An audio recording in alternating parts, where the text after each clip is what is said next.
Thing have you done for your GED?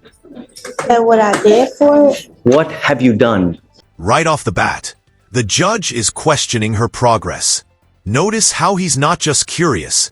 He's setting the stage to see if she's been complying with court orders. Why does that matter? Because proof of effort can heavily influence sentencing.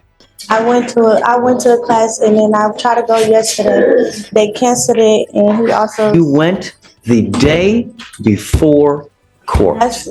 And I also went before. Judge, she's been going. She's been going before even the last court date, and we Prove it. This line hits hard. If you don't have proof, you have nothing. In a courtroom, that's gospel. Evidence outweighs promises every single time. Have you ever been in a situation where proof saved you? I can take you. In this life, you are only as good as the proof that you don't have. If you don't have proof, you have nothing. We're seeing both sides now. The defense is showing she's been trying, but also admitting failure. This honesty might actually work in her favor, but only if the judge believes she's making real progress. Spoken word means absolutely nothing. Judge, the instructor, I had an email from him that she sent me saying that she's been going to the classes and that class was canceled on the 4th. 11 resets. That's huge. Judges usually run out of patience long before double digits. This is the turning point. Keep listening for how he raises the stakes. Yesterday, but she did, attempt to go to class. So she's been going. She did already take a test, and this is one where she did fail the first test. So she's been working on it. It's not enough. I mean, here we are. How many resets have we had? We've had 1, 2, 3, 4, 5, 6, 7, 8, 9, 10, 11 resets since May. You're now in December. You have had 5 to 6 months. Show me the money. Otherwise, it's not going to go well for you today, Ms. Dixon. Show me. 5 to 6. This moment is almost surreal. She's texting her instructor mid-hearing. That can either look resourceful or disrespectful to the court. What do you think? Smart move or risky? Months.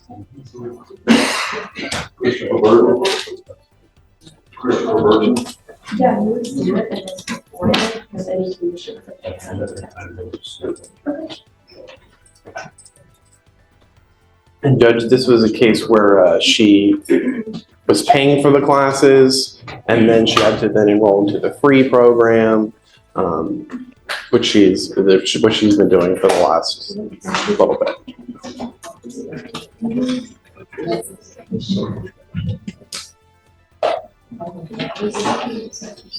Are you playing Candy Crush? What's going on over there? I'm trying to text you. Texting who? The instructor. Like, what I'm supposed to show you? Because I don't have no proof. Like, I don't have nothing. Tell me, what have you done? I went to the class. Okay. Which class did you go The to? GED resource. Okay. And what, because the way I understand it, there are different modules that you do. You do science, you do language arts, you do math. You go through each section, you complete it, take a test, and then when you're done with everything, you take an overall test, and then you get a diploma. That's not. What have you done? Basically explaining how everything's going to go, and I was going to finish everything else Wednesday when I was going to go, but the class was canceled. Who is the provider that you have? His name is. Grab me a phone number, because I'd like to call them right now. I have a number for you, Judge. Go ahead and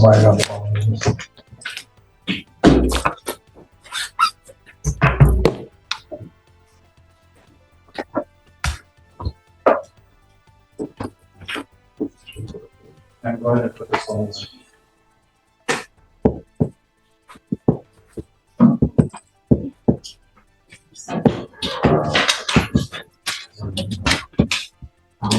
Charles Jackson.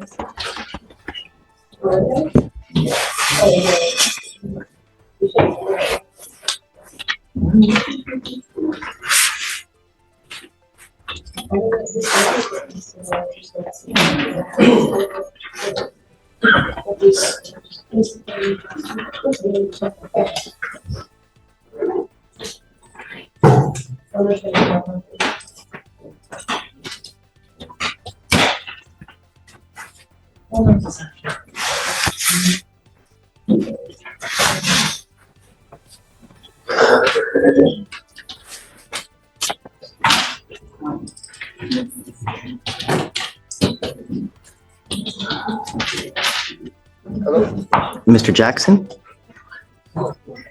Yes, my name is David Plecher. I'm a judge here in Harris County. And I have someone that's with me in our court, and she's doing a program with you guys to try to get a GED. I'd like to confirm that's Corell Dixon.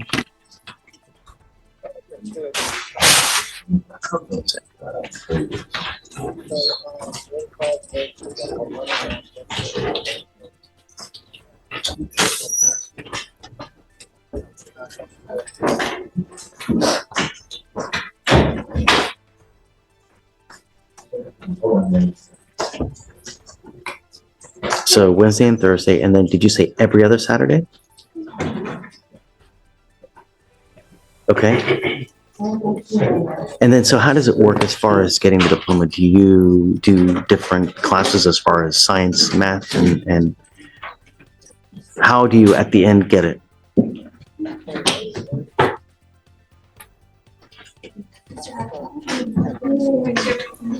Can I put you, I have her in front of me. Can I put you on speakerphone so that she can hear this as well? Do you mind? Okay, hold on. So, I've got him. Okay, Hello? Mr. Jackson?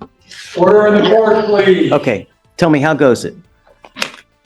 So, yeah, it's kind of twofold. They take an assessment. Based on that assessment, allows me to know where the student is as far as their grade level in math and in reading. Based on that, they go on 2 tracks. And so one track is like a basic education where we just... Finally, some good news. The instructor confirms she's been showing up. This external validation could be the lifeline she needs to stay out of trouble. Literally working on kind of some elementary reading and math skills. Okay. Or a GED track where they're ready for GED content. And so, yeah, and I usually just, go from there. I work with my GED students individually. And How long does the process take? And how long can we expect it? Well, so that's honestly kind of a loaded question. Depends on where they fall. I believe Corell scored pretty well. Great. So yeah, and I've worked with people that have gotten the GED in 3 weeks. I've worked with people that have gotten the GED in 2 years. I can't do 3 years. That's too much. Well, I know, I'm kidding. No, I understand that. She's been faithfully attending, though. Yay or nay? Yes. Okay, great. And with some consistency, 3 to 4 months, maybe less. That sounds great. That's just me ballparking.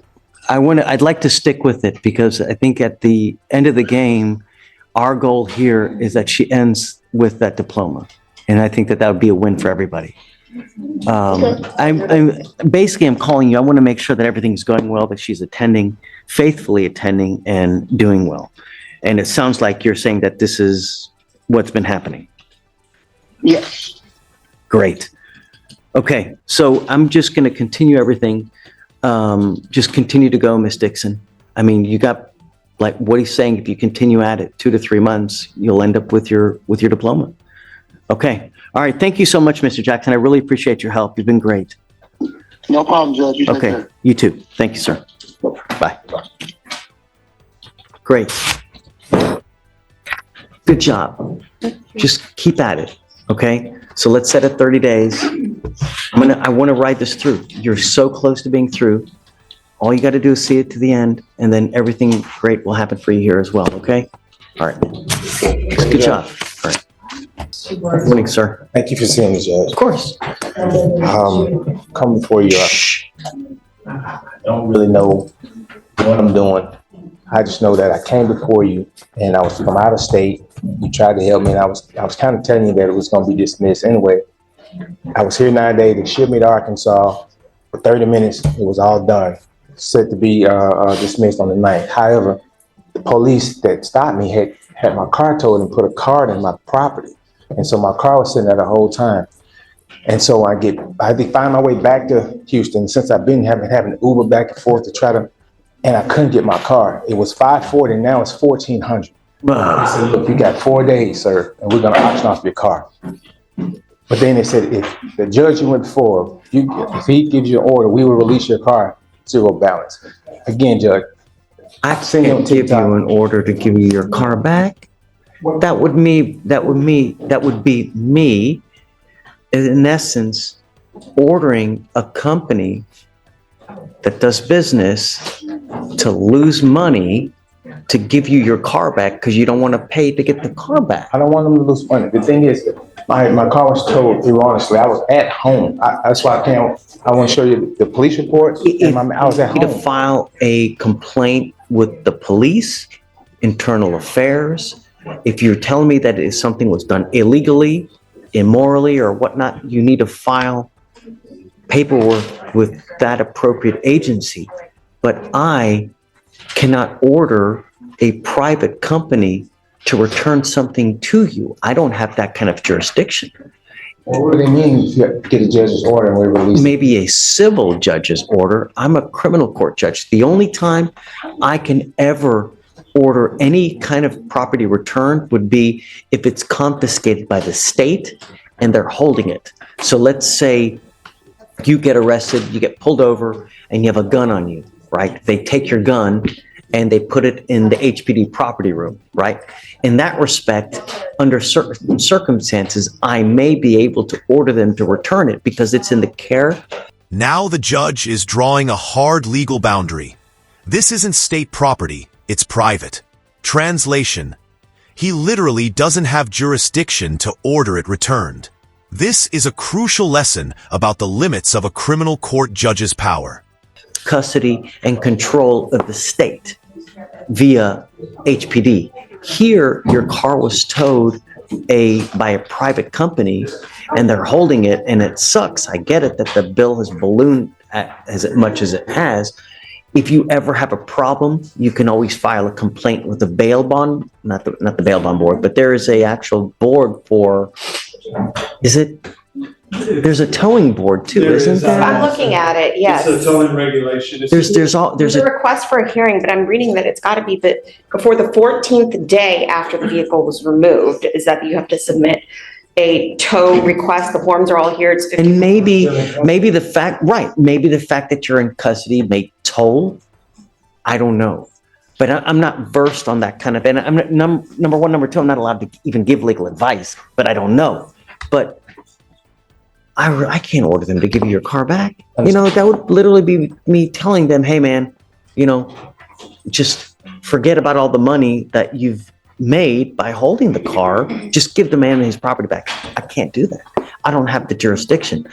Maybe a civil court under certain circumstances may order it back, but you'd have to file a lawsuit. You'd have to file some kind of paperwork. Okay,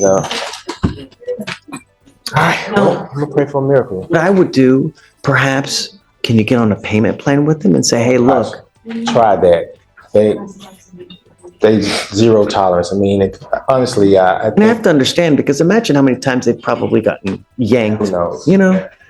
Yeah. I wish.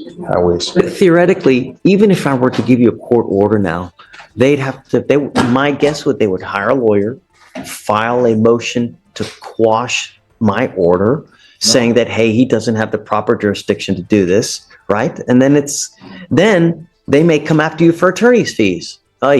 just, My manager's like, hey, man, if you go to order, I'll release your car to you. He understood what happened. He said, man, just bring me something. I'll release it to you. I'm like, okay, I'm gonna go try and it. you know, a lot of times they say stuff just to get you out, you know, but I can't. I'm sorry. But like I said, perhaps if you talk with the owner, you may be able to negotiate something with them. If you talk with just if you talk with someone who has no power to negotiate, you always, if you talk to the right person, if you talk to them at the right time, you may get what you want. So don't go to them at 4 o'clock in the afternoon because they've been working, they're tired, they've probably dealt with a lot of people, all they want to do is go home, but go there first thing in the morning, try to get to the owner and say, hey, look, here's my circumstance, here's the proof, work with me. I want my car back, and I don't know, what do you think? Anything else, Freya? No, I'll help him out with the tow lot information, and I also have got a copy of the HPD's agreement with private tow lots, so that maybe that can help him out. Thank you, I appreciate it. Yeah, I'm sorry. But, you never know, it doesn't hurt to try. So just keep trying it. I'm praying for that. Yeah, look, Yes. Thank you. okay.